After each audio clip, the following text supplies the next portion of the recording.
हरे कृष्णा। आज चर्चा करने का प्रयास करेंगे 10वें अध्याय का 6वां श्लोक। महर्षयः सप्त पूर्वे चत्वारो मनवस्तथा मद्भावा मानसा जाता येषां लोक इमः प्रजाः। महर्षयः सप्त पूर्वे चत्वारो मनवस्तथा मद्भावा मानसा जाता येषां लोक इमः प्रजाः। ठीक है। ठीक है, शब्दार्थ देखिए। महर्षयः सप्त, पूर्वे, पूर्वे मतलब पहले। सप्त महर्षया, पहले 7 महर्षियों ने। चत्वारो, चत्वारो अर्थात 4 कुमारों ने। मानवस मतलब मनुगण इत्यादि मनुगणों ने भी। मद भावा मानसा जाता, मुझसे उत्पन्न हुए। तो भगवान श्री कृष्ण कह रहे हैं कि 7 महर्षि, 4 कुमार और मनुगण इत्यादि वो मुझसे उत्पन्न हुए। किस लिए? ये शाम लोक का इमह प्रजा, और उनके द्वारा, महर्षियों के द्वारा और अन्य लोगों के द्वारा इस जगत में आगे प्रजा की सृष्टि हुई। तो आखिरकार मेन कॉज तो भगवान है, क्योंकि जो भगवान ने 7 महर्षियों को, 4 कुमारों को और मनुगण इत्यादि को पैदा किया, उसके बाद आगे सृष्टि हुई जगत में। तो मेन कॉज तो भगवान श्री कृष्ण ही। ठीक, अनुवाद देखिए। सप्त ऋषिगण तथा उनसे भी पूर्व 4 अन्य महर्षि एवं सारे मनु, मानव जाति के पूर्वज, सब मेरे मन से उत्पन्न हैं, और विभिन्न लोकों में निवास करने वाले सारे जीव उनसे अवतरित होते हैं। ठीक, गीता भूषण टीका लिंक बता रहे हैं। इस श्लोक में भी भगवान यही वर्णन कर रहे हैं कि किस प्रकार सब कुछ उनसे ही आता है, और सब कुछ भगवान श्री कृष्ण से ही आता है। इस श्लोक में भगवान ये बता रहे हैं। बस टीका पढ़नी रह जाएगी, बस अब तो सिंपल है। भृगु आदि 7 महान ऋषि और उनसे पहले सनक आदि 4 कुमार, अर्थात 11 लोग, 7 4 11, और साथ ही स्वयंभू मनु से प्रारंभ करके 14 मनु, अर्थात कुल 25 लोग मेरे हिरण्य गर्भ रूप ब्रह्मा जी के मन और अन्य अंगों से उत्पन्न हुए थे। तो भृगु आदि 7 ऋषि, सनक आदि 4 और 14 मनु, 25 लोग ब्रह्मा जी के मन से और अन्य अंगों से उत्पन्न हुए थे। ठीक, वे सदा ही मेरे चिंतन में संलग्न रहते थे। जो 25 लोग हैं वो बराबर भगवान श्री कृष्ण की भक्ति करते थे। इस संबंध में एक छोटी सी बात महाराज जी बताते हैं कि स्वयंभू मनु ने अपना पूरा मनवंतर जो उन्होंने राज किया, उन्होंने भगवान के श्रवण और कीर्तन में ही लगाया। जबकि वो इस जगत जो जबकि वो इस पृथ्वी के टॉप मोस्ट पोजीशन पे थे, फिर भी उन्होंने पूरा मनवंतर 71 दिव्य युग उन्होंने भगवान के श्रवण और कीर्तन में लगाया सिर्फ।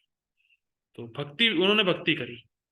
मेरे स्मरण के द्वारा वे मेरी कुछ शक्ति और ज्ञान को प्राप्त कर सके। 25 लोग जो थे। नोट, अब बता रहे हैं। सप्त ऋषि हैं भृगु, मरीचि, अत्रि, पुलस, पुलह, क्रतु और वशिष्ठ। ये सप्त महर्षि। नोट, इस प्रकार की सृष्टि का वर्णन श्रीमद् भागवत में 3रे स्कंद के 12.23 से 27 में आया है। ब्रह्मा के विचार से नारद जी का जन्म हुआ, जो उनके शरीर का सबसे अच्छा हिस्सा है, और नारद जी को एक विशेष शक्ति प्राप्त थी या प्राप्त है, दूसरों को भक्ति देना। नारद जी में विशेष शक्ति अभी उनमें है, नारद जी में।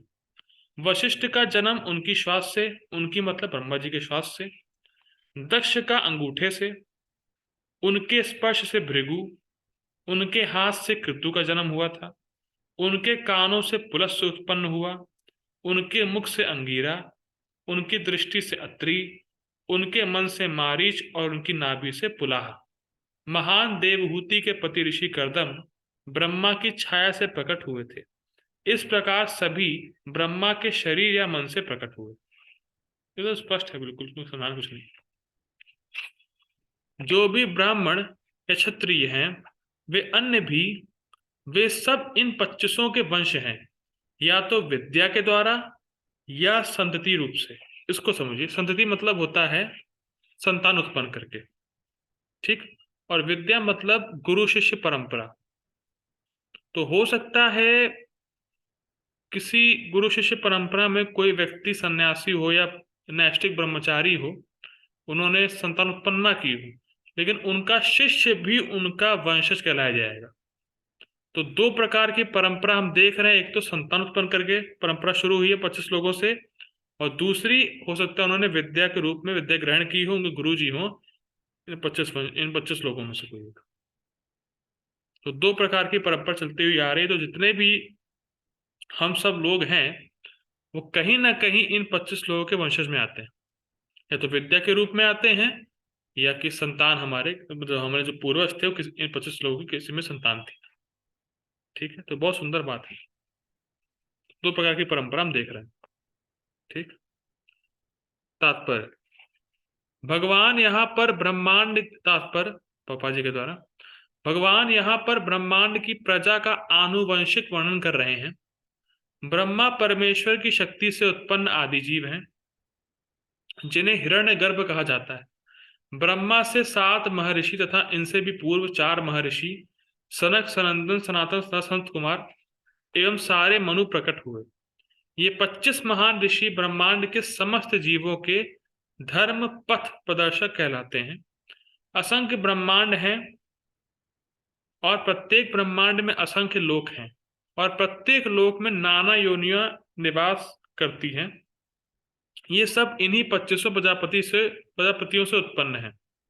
कृष्ण की कृपा से 1000 दिव्य वर्षों तक तपस्या करने के बाद ब्रह्मा को सृष्टि का ज्ञान प्राप्त हुआ। देखिए बहुत सुंदर इसमें एक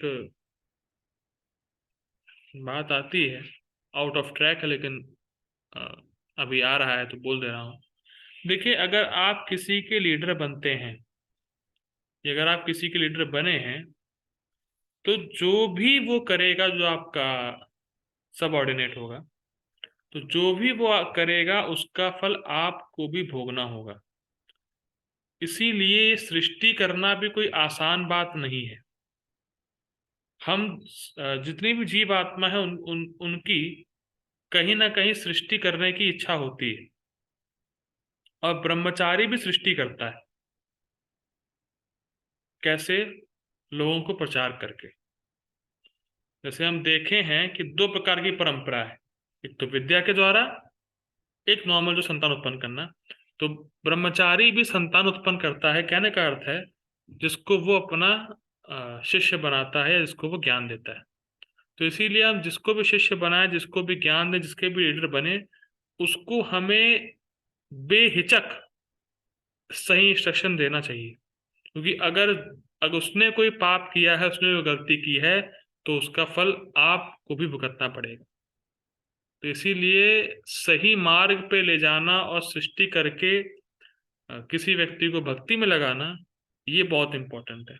इसीलिए हम देख रहे हैं कि जो 25 लोग थे वे सब भक्ति में लगे रहे। मतलब ब्रह्मा जी ने बिल्कुल सही उपदेश दिया उनको कि भगवान श्री कृष्ण की भक्ति करें, क्योंकि ब्रह्मा जी भी भगवान श्री कृष्ण की भक्ति किए, तपस्या किए, जिससे कि उनको सृष्टि का ज्ञान प्राप्त हुआ। थोड़ा सा इंपॉर्टेंट पॉइंट है कि हम जिसको भी मतलब जिसकी भी सृष्टि हम कर रहे हैं, किसी को शिष्य बना रहे हैं या संतान उत्पन्न कर रहे हैं, तो उसको हमें भक्ति में लगाना चाहिए। बहुत इंपॉर्टेंट पॉइंट। आगे बढ़ते हैं। तब ब्रह्मा से सनक, सनंदन, सनातन तथा सनत कुमार उत्पन्न हुए। उनके बाद रुद्र तथा सप्तऋषि, और इस प्रकार भगवान की शक्ति से सभी ब्रह्मांडों तथा क्षत्रियों का जन्म हुआ। सभी ब्राह्मणों तथा क्षत्रियों का जन्म हुआ। ब्रह्मा को पितामह कहा जाता है और कृष्ण को प्रपितामह कहा जाता है, पितामह का पिता। इसका उल्लेख भगवत गीता के 11वें अध्याय में किया गया है। जब वो पढ़ेंगे तो देखेंगे। ठीक, नेक्स्ट श्लोक। बहुत सिंपल श्लोक है आज के, तो बहुत छोटा सा है।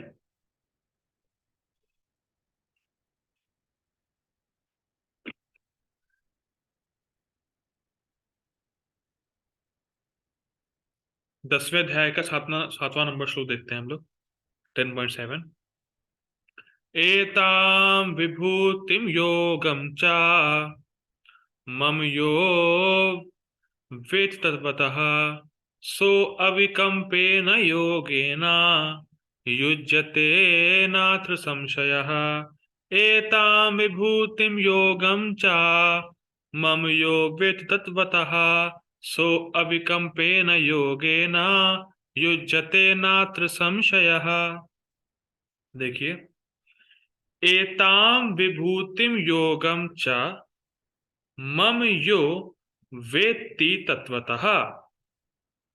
देखिए मतलब क्या है, भगवान कह रहे हैं मेरे इस विभूति योग को, अर्थात विभूति से योग को यानी संबंध को, या जो मेरा इन ऐश्वर्यों से नित्य संबंध है, इसको जो तत्वतः तत्व से समझ जाता है और दृढ़ विश्वास से स्वीकार कर लेता है, तो क्या होता है, सो अविकंपेन योगेना। देखिए, कंपन का अर्थ होता है कांपना, ठीक। अकंपन का अर्थ होता है नहीं कांपना। विकंपन का अर्थ होता है बहुत अच्छे प्रकार से कांपना, और अविकंपन का मतलब होता है बिल्कुल नहीं कांपना। मतलब स्थिर रहना, ठीक। तो जो व्यक्ति भगवान की विभूति को समझ जाएगा, या भगवान का अपने विभूति से नित्य संबंध है, वो जान जाएगा जो व्यक्ति तत्व में, उसकी श्रद्धा बिल्कुल दृढ़ हो जाएगी। मतलब भक्ति में वो बिल्कुल फिक्स हो जाएगा कि कृष्ण ही भगवान है, उसको पूरा विश्वास हो जाएगा, पूरा कन्विंस कि कृष्ण ही भगवान है और मेरा कोई आश्रय नहीं है, मुझे सिर्फ कृष्ण की भक्ति करनी, बस। सबका सम्मान करेगा औरों का, लेकिन भक्ति सिर्फ कृष्ण का करेगा। कृष्ण ही भगवान है और उन्हीं की सेवा करना है। और ये कैसे होगा, जब वो भगवान की विभूति को सुनेगा और उस पर दृढ़ विश्वास कर लेगा कि मैं यही एकमात्र आराध्य है, भगवान श्री कृष्ण ही मेरे एकमात्र आराध्य हैं, और भगवान इसीलिए अपने विभूतियों का वर्णन कर रहे हैं। मैं फिर रिपीट कर रहा हूं, इस अध्याय का नाम क्या है, विभूति योग। तो भगवान कह रहे हैं कि जो मेरी विभूति योग को तत्व में जान जाएगा, वो बिल्कुल मेरी भक्ति में फिक्स हो जाएगा, उसको कोई हिला नहीं पाएगा। अविकंपेना, जो बिल्कुल स्थिर है, कांपता नहीं। अविकंपेन योगेन, अच्छा हम इसको नहीं मानते। युज्यते नात्र संशय, इसीलिए भगवान कह रहे हैं इसमें कोई संदेह मत करो अर्जुन, ऐसा होता ही है। जो मेरे विभूतियों को जान जाएगा, जो मेरा संबंध मेरी विभूति से जान जाएगा और उसको विश्वास कर लेगा, वो भक्ति में दृढ़ हो ही जाएगा, इसमें कोई संशय नहीं है अर्जुन। बहुत सुंदर श्लोक है, इसीलिए विभूति योग ये अध्याय पढ़ना बहुत इंपॉर्टेंट है, और इस अध्याय को समझना तत्व में और इंपॉर्टेंट है, क्योंकि जो इस अध्याय को तत्व में समझ गया, वो भगवान श्री कृष्ण की भक्ति से कभी जा ही नहीं सकता। बहुत इंपॉर्टेंट है। देखिए, जो मेरे इस ऐश्वर्य तथा योग से पूर्णतया आश्वस्त है, वे मेरी अनन्य भक्ति में तत्पर होता है, इसमें तनिक भी संदेह नहीं है, ठीक। गीताभूषण टीका। यह श्लोक भगवान की विभूतियों के ज्ञान के फल का वर्णन करता है, कि भगवान की विभूतियों को जान के मिलेगा क्या हमें, और क्या फल है, अविकंपेन योगेना, भगवान की भक्ति में दृढ़ता, ये फल है, ठीक। यह संपूर्ण जगत प्रपंच, जिसमें ब्रह्मा और शिव जी आदि देवता, सनक आदि महर्षि और स्वयंभू मनु प्रमुख हैं, वे मेरे अधीन ज्ञान और ऐश्वर्य की शक्तियों से युक्त होकर इस जगत की स्थिति और प्रवृत्ति करते हैं। मतलब ये सारे लोग, ब्रह्मा जी, शिव जी, सनक आदि, ये सब लोग इस जगत के बड़े बड़े मैनेजर हैं, लेकिन फिर भी ये कृष्ण के अंडर में कार्य करते हैं। स्थिति मतलब होता है मेंटेनेंस, पालन करना, और प्रवृत्ति मतलब इस सृष्टि को क्रियाशील करना, क्रियान्वित करना। तो ये सब भगवान के अंडर में हो रहा है और ये बड़े बड़े मैनेजर कर रहे हैं। ठीक। इस ब्रह्मांड की शक्तियों को ब्रह्मांड की विभूति कहा गया है, अर्थात महान ऐश्वर्य। अब ध्यान दीजिएगा, ये पॉइंट नोट कर लीजिएगा। जब भी विभूति शब्द आता है तो विभूति का मतलब होता है ब्रह्मांड की महान शक्तियां, और उन्हीं का आगे वर्णन होगा। जब भगवान कहेंगे कि मैं इसमें से ये हूं, मैं दैत्यों में ऐसा हूं, मैं इसमें ऐसा हूं, मैं उसमें वैसा हूं, मतलब भगवान इस ब्रह्मांड की महान शक्तियों का वर्णन कर रहे हैं जो भगवान से ही आती, उसको विभूति बोलते हैं। विभूति का मतलब क्या है? भगवान का महान ऐश्वर्य और इस ब्रह्मांड की महान शक्ति, उसको विभूति कहा जाता है। योग अर्थ योग का अर्थ है अनादित्व और अजत्व आदि कल्याण गुण रत्नों से मेरा संबंध। देखिए, योग विभूति का मतलब क्या देखा हमने? भगवान ब्रह्मांड की महान शक्ति या भगवान का महान ऐश्वर्य। अब योग का अर्थ हम लोग देख रहे हैं अनादित्व मतलब अनादि होने का गुण, अजत्व मतलब अजन्मा होने का गुण। तो ये सारे गुण कल्याणमय हैं, और जो इसको समझ जाता है उस जीव का कल्याण हो जाता है। देखिए, योग का मतलब होता है जुड़ना। तो भगवान में अनादित्व, अजत्व, ये गुण ऑलरेडी हैं, इसको भगवान से कोई अलग नहीं कर सकता। भगवान अनादि है और अजन्मा है और लोक महेश्वरम है, जो हम लोग पढ़ चुके हैं। तो ये तीन गुण भगवान से कोई अलग नहीं कर सकता है। ये हमेशा से भगवान में थे, हैं और रहेंगे। और जो इस गुणों को जान लेता है, जो जीव भगवान के इस गुण को जान लेता है, उसका कल्याण हो जाता है, या ऐसा कह सकते हैं वो भक्ति में दृढ़ हो जाता है। ठीक। तो विभूति का मतलब महान ऐश्वर्य, और योग का मतलब भगवान का अनादित्व और अजत्व आदि जो कल्याण गुण रत्न है, वो भगवान से संबंधित है, भगवान में हमेशा रहते हैं। ठीक। आगे बढ़ते हैं। जो मुझ सर्वेश्वर सर्वज्ञ भगवान वासुदेव की इन विभूतियों और गुणों को तत्व में जानता है, अर्थात उसका इनमें दृढ़ विश्वास है, तो वह मेरे प्रति स्थिर भक्ति योग से संपन्न होता है। स्थिर मतलब अविकंपेना। चाहे दुख आ जाए, चाहे कितना ही बड़ा कष्ट आ जाए, चाहे कुछ भी हो जाए जीवन में, फिर भी वो भगवान श्री कृष्ण की भक्ति नहीं छोड़ेगा। चाहे कितना बड़ा सुख आ जाए, तो भी भगवान श्री कृष्ण की भक्ति नहीं छोड़ेगा। अविकंपेना, स्थिर भक्ति हो। अब उसके जीवन में कुछ भी हो जाए, वो भगवान श्री कृष्ण की भक्ति करना छोड़ ही नहीं सकता है, जो भगवान की विभूतियों को तत्व में समझ चुका है। ठीक। इन विषयों के संबंध में मेरे ज्ञान से भक्ति उदित होती है और वर्धित भी होती है, यह अर्थ है। मतलब इस विभूतियों के ज्ञान से जीव के हृदय में भक्ति उदित होती है और बढ़ती है।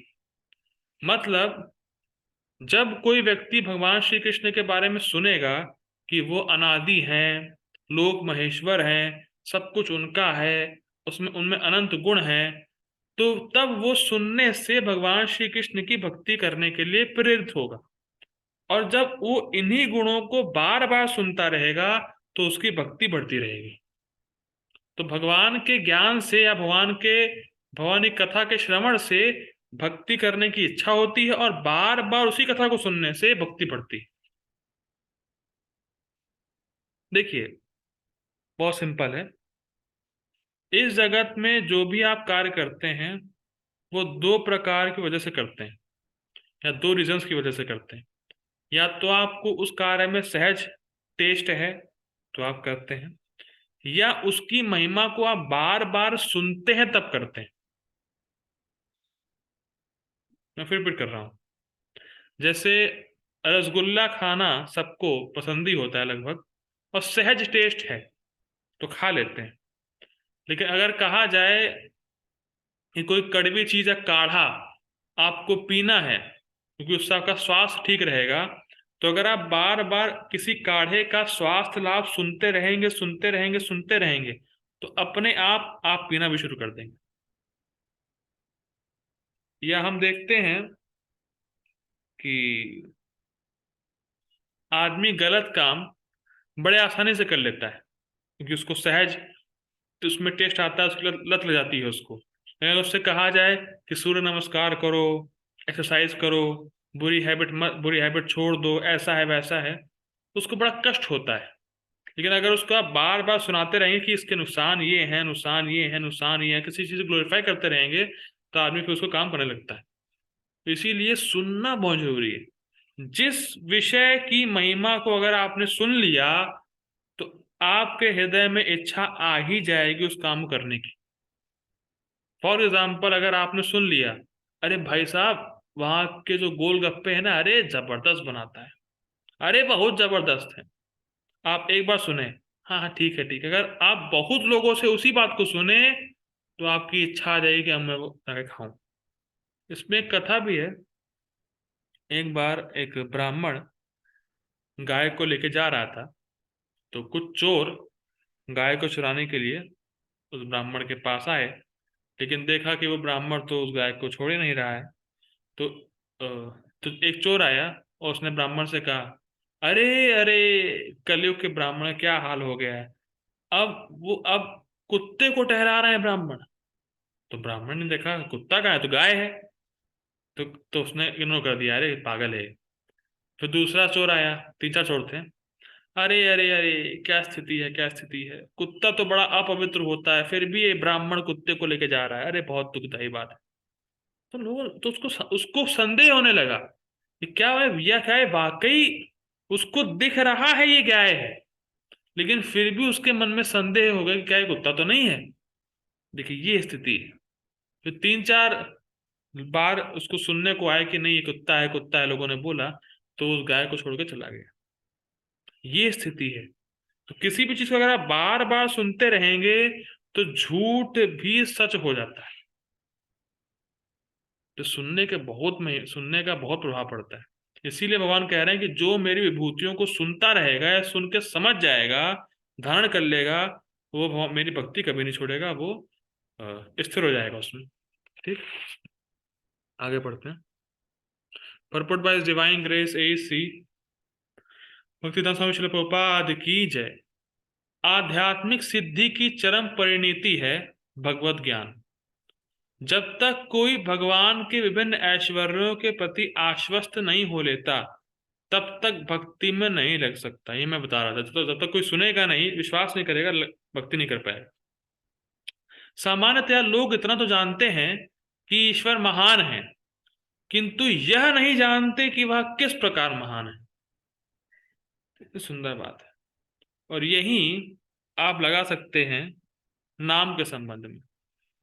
अगर आप किसी को नाम जप के लिए कहें कि भाई भगवान का नाम लो, बहुत 16 माला करो या एक माला जप करो, तो एक फेमस, मुझे वो याद नहीं आ रहा है, वो एक दोहा है या किस प्रकार से वो है कि कलयुग में नाम आधार है, ऐसे कुछ करके है कि कलयुग का नाम आधार है, सुमरन सुमरन ऐसे कुछ करके एक दोहा है, तो लोग हमेशा वही कोट करते हैं।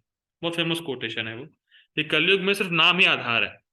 तो लोग इस बात को बोध देते हैं कलयुग में नाम आधार है, लेकिन जब पूछो आप माला करते हैं, अरे माला वाला थोड़ी ना है, हर सांस सांस में नाम चलता है मेरे। हर सांस सांस में मैं नाम लेता हूँ, मन में नाम लेता रहता हूँ, जो भी काम करता हूँ हर समय मन में नाम चलता रहता है। इस प्रकार की स्थिति है। जान रहे हैं कि कलयुग में नाम आधार है, लेकिन नाम ठीक से करेंगे नहीं, बहाने बनाएंगे। अरे मन में नाम चलता रहता है, हर सांस में नाम चलता रहता है, अरे क्या बात कर रहे हैं, 16 माला क्या, पूरे जीवन भर नाम चलता रहता है। इस प्रकार से लोग बहाने बनाते हैं कि नाम जप माला पे ना करना पड़े, ठीक से नाम जप ना करना पड़े। तो ये स्थिति है वास्तव में, जानते हुए भी नहीं करना चाहते। इसलिए प्रभुपाद जी कह रहे हैं कि लोग जान तो ना ईश्वर महान है, पर किस प्रकार से महान है लोग जानना नहीं चाहते। क्योंकि अगर जान जाएंगे तो उनको शक हो जाएगा ना, अरे मुझसे भी सुप्रीम कोई है, या अगर सिद्धांत जान जाएंगे तो समझ जाएंगे कि पाप का दंड देना पड़ता है, या पाप का दंड देने वाला कोई है ईश्वर, तो पाप करना फिर कैसे छोड़ पाएंगे। तो इस प्रकार से लोग कहने में कह देते हैं कि ईश्वर महान है, लेकिन वो इस बात को जानना नहीं चाहते कि ईश्वर किस प्रकार से महान है। ठीक, यहां पर इसका विस्तृत विवरण दिया गया है कि जब कोई यह जान लेता है कि ईश्वर कैसे महान है, तो वह सहज ही शरणागत होकर भगवत भक्ति में लग जाता है। ठीक, ठीक है, ये बहुत सुंदर लाइन है। भगवान के ऐश्वर्यों को ठीक से समझ लेने पर शरणागत होने के अतिरिक्त कोई अन्य विकल्प नहीं रह जाता। बहुत सुंदर। अगर हम भगवान की महानता को समझते हैं तो स्वाभाविक रूप से शरणागत होंगे ही। अगर हम ठीक से भगवान को समझे हैं और शरणागत नहीं हुए हैं तो हम ठीक से भगवान को समझे नहीं, क्योंकि ठीक से भगवान को समझने का रिजल्ट ही है शरणागति। यदि अगर हम भगवान की, देखिए बहुत सुंदर इस संबंध में हिज ग्रेस गुरुजन प्रभु जी, जो प्रभुपाद जी के डिसाइपल हैं, वृंदावन में रहते हैं, वो कहते हैं यदि अगर हम भगवान की सर्वशक्तिमता और सर्व दयालुता को नहीं समझते हैं तो हम उनके शरणागत हो नहीं सकते। कौन सी दो क्वालिटी मैंने बताई? सर्वशक्तिमता और सर्व दयालुता। अगर इसको हम नहीं समझते भगवान का, अगर हम ये दो गुण नहीं समझते हैं तो हम भगवान के शरणागत नहीं हो सकते। क्यों? देखिए बहुत सुंदर बताते हैं वो प्रभु जी। अगर कोई सर्वशक्तिमान है और दयालु नहीं है तो बहुत डेंजरस है। जैसे फॉर एग्जाम्पल औरंगजेब और कंस बहुत पावरफुल थे लेकिन बिल्कुल दयालु नहीं थे। तो अगर जरा सी गलती हो जाए किसी से, तुरंत उसको मार डालेंगे, या जरा सी गलती का आभास हो जाए कि मेरे खिलाफ हो गया है, तुरंत मार देंगे। जैसे हम देखते हैं कंस के केस में भविष्यवाणी हुई कि देवकी का 8वां पुत्र कंस को मार देगा, तुरंत अपनी बहन को मारने के लिए वो हो गया, उद्यत हो गया। तो अगर शक्तिमान है और दयालु नहीं है तो बहुत डेंजरस है। और अगर मान लीजिए कोई दयालु है वो उसमें शक्ति ही नहीं है तो काहे का दयालु, फिर क्या कर पाएगा? कोई फायदा नहीं।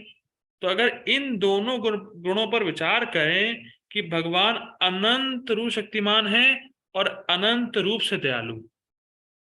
शक्तिमान कहने का अर्थ है कि भगवान से पावरफुल कोई नहीं है तो वही हमारी रक्षा कर सकते हैं। और दयालु मतलब कितनी भी गलती अगर कोई भक्त कर देता है भगवान उसको माफ कर देते हैं। बहुत सुंदर गुण है। तो भाई कौन ऐसे मास्टर के या कौन ऐसे स्वामी के शरणागत नहीं होना चाहेगा जो सर्वशक्तिमान है, जो हमेशा हर परिस्थिति में अपने सेवक की रक्षा कर सकता है। कौन नहीं चाहेगा ऐसे स्वामी के शरणागत होना? और कौन ऐसे स्वामी के शरणागत नहीं होना चाहेगा अगर उससे कुछ गलती हो भी जाती है, बड़ी से बड़ी गलती हो जाती है, फिर भी भगवान उसको माफ कर देते हैं। तो ये अगर दो गुण कोई विचार करे और समझ जाए तो भगवान के शरणागत हो ही जाएगा। बहुत सुंदर बात है। ठीक, आगे पढ़ते हैं। ऐसा वास्तविक ज्ञान मतलब भगवान के ऐश्वर्य का ज्ञान भगवत गीता, श्रीमद् भागवत तथा अन्य ऐसे ही ग्रंथों से प्राप्त किया जा सकता है। माया मुग्ध जीव नहीं स्वतः कृष्ण ज्ञान, जीवेर कृपा कैले कृष्ण वेद पुराण। जो माया का मुग्ध जीव है उसको अपने आप कृष्ण का ज्ञान नहीं होगा, इसलिए कृष्ण ने कृपा करके गीता भागवत को हमें दिया है। ये कई बार लोग प्रश्न करते हैं, क्या ऐसा बोलते हैं, अरे जब भगवान की कृपा होगी तो अपने आप भक्ति करने लग जाएंगे, अभी कहाँ समय है, भगवान की कृपा जब होगी तब भक्ति करने लग जाएंगे। तो भाई भागवत और गीता ये भगवान की कृपा है, भगवान का लव लेटर है। कुछ लोग बोलते हैं, कुछ भक्त की भगवत गीता भगवान का लव लेटर है। और हम लोगों ने देखा भी था, इसी अध्याय के स्टार्टिंग में भगवान अर्जुन से कहते हैं वक्ष्यामि हित कामया, मैं तुम्हारे हित के लिए बोल रहा हूं अर्जुन, इसको सुनो। तो भगवान का जो प्रेम है अर्जुन से, उसको भगवान जाहिर कर रहे हैं गीता के माध्यम से। अर्जुन के प्रति नहीं, भगवान का जीवों के जो प्रति प्रेम है उसको भगवान गीता के माध्यम से जाहिर किए। तो ये भगवान का लव लेटर है। भाई भगवान ने लव लेटर दे दिया है आपको, फिर भी आप भक्ति नहीं कर रहे, फिर कह रहे हैं कृपा कैसे हुई, कृपा कैसे होगी, फोन करें भगवान आपको। भाई लव लेटर दे दिया है, कृपा कर दी है, तो उसको लो ना। अब तुम खुद कृपा नहीं ले रहे हो, कह रहे हो जब कृपा होगी तो कैसे करेंगे, सब बहाना है। ठीक। इस ब्रह्मांड के संचालन के लिए विभिन्न लोकों में अनेक देवता नियुक्त हैं, जिनमें से ब्रह्मा, शिव, चारों कुमार तथा अन्य प्रजापति प्रमुख हैं। ब्रह्मांड की प्रजा के अनेक पितामह भी हैं, और वे सब भगवान कृष्ण से उत्पन्न हैं। ठीक है, स्पष्ट है। भगवान कृष्ण समस्त पितामहों के आदि पितामह हैं। ठीक। ये रहे परमेश्वर के कुछ ऐश्वर्य। जब मनुष्य को इन पर अटूट विश्वास हो जाता है, तो वह अत्यंत श्रद्धा समेत तथा संशय रहित होकर कृष्ण को स्वीकार करता है और भक्ति करता है। भगवान की प्रेमा भक्ति में रुचि बढ़ाने के लिए, बहुत ध्यान से सुनिएगा ये पॉइंट, भगवान की प्रेमा भक्ति में रुचि बढ़ाने के लिए इस विशिष्ट ज्ञान की आवश्यकता है। बहुत इंपॉर्टेंट लाइन है गोपाल जी की। अगर हमें भक्ति में टिके रहना है, तो हमें भगवान के ऐश्वर्यों को बार बार सुनना होगा, क्योंकि हमें भगवान की भक्ति में सहज श्रद्धा नहीं है, सहज रुचि नहीं है। तो रुचि बढ़ाने के लिए इस ज्ञान को बार बार भक्तों के मुख से सुनना होगा। बिना सुने प्रेम भक्ति में रुचि प्राप्त नहीं होगी। बहुत बहुत सुंदर बात है। अगर हमें भगवान का धाम नहीं मिलने वाला होता, तो आज हम इस ज्ञान को नहीं पढ़ रहे होते। मैं फिर रिपीट कर रहा हूं, अगर हमें भगवान की प्रेमा भक्ति नहीं मिलने वाली होती, तो हम इस ज्ञान को आज पढ़ नहीं रहे होते। जैसे अगर आप एक घने जंगल में हैं और आपको कह दे, भाई देखो इस जंगल से निकलने का रास्ता इधर से है, तो रास्ता बताने का अर्थ क्या है? आप निकल ही रहे हैं। फिर रिपीट करना चाहूंगा, भाई कोई कहे घना जंगल है, दिख नहीं रहा कुछ, अरे भैया ओ भाई साहब उस मार्ग में जाइए, सीधा निकल जाएंगे। तो मार्ग पता चल गया मतलब क्या है? आप निकल गए। रास्ता पता होने से ही निकल गया आदमी, तो सब चलना है उस पर, निकल गया। लेकिन लेकिन अगर उसने उस रास्ते पे डाउट कर लिया तो नहीं निकल पाएगा। ये गड़बड़ है। रास्ता सही है, पर सोचा अरे यार शक हो रहा है, शक हो रहा है, तो कैसे निकलेगा? बहुत इंपॉर्टेंट है। तो ये शक का निवारण, जो शंका है ना, ये कि मैं भक्ति कर रहा हूं, सही है कि नहीं, ये मार्ग सही है कि नहीं, पता नहीं समय खराब तो नहीं हो रहा, मुझे भगवान अपने पास बुलाएंगे नहीं बुलाएंगे, भगवान के धाम में जा पाऊंगा नहीं जा पाऊंगा, मैं तो कितना पतित हूं, मैं ऐसा हूं, मैं वैसा हूं। सब नॉनसेंस। शास्त्र को जितनी बार सुनेंगे उतनी बार श्रद्धा बढ़ेगी। तो आपके डाउट का निवारण शास्त्र को, भगवान के ऐश्वर्य को बार बार सुनने से होगा।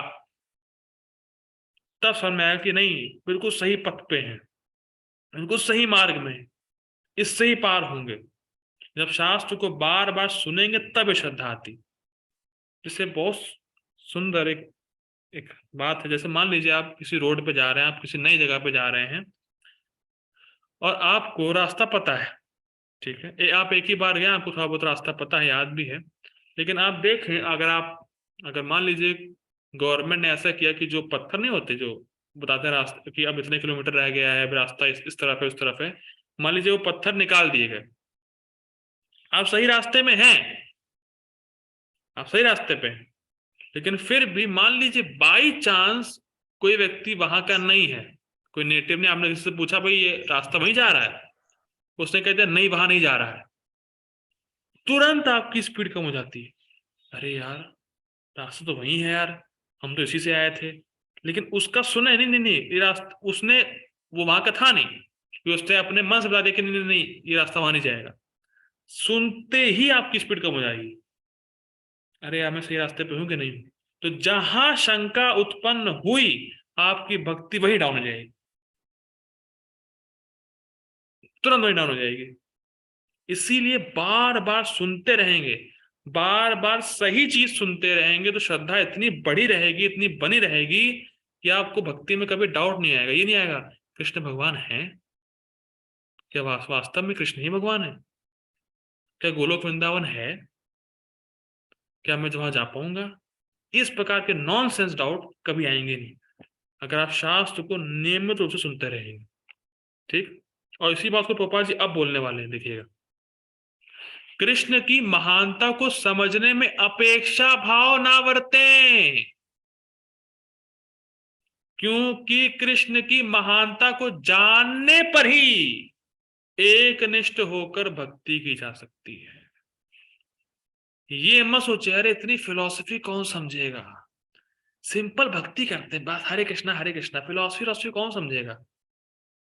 नहीं, फिलॉसफी सीखनी है तभी एक निष्ठ भाव से भक्ति कर पाएंगे।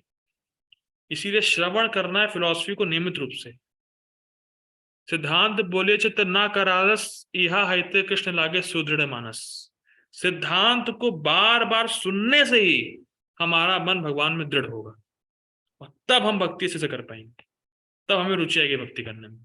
और सिद्धांत नहीं सुन रहे हैं, श्रवण कुछ कर नहीं रहे हैं, बस नाम का आशा लिए हैं, नाम का आशा ठीक है, लेकिन सिद्धांत नहीं सुनेंगे तो पता नहीं नाम भी कैसे करना है, भी नहीं पता चलेगा कि नाम लेने का सही भाव क्या होना चाहिए।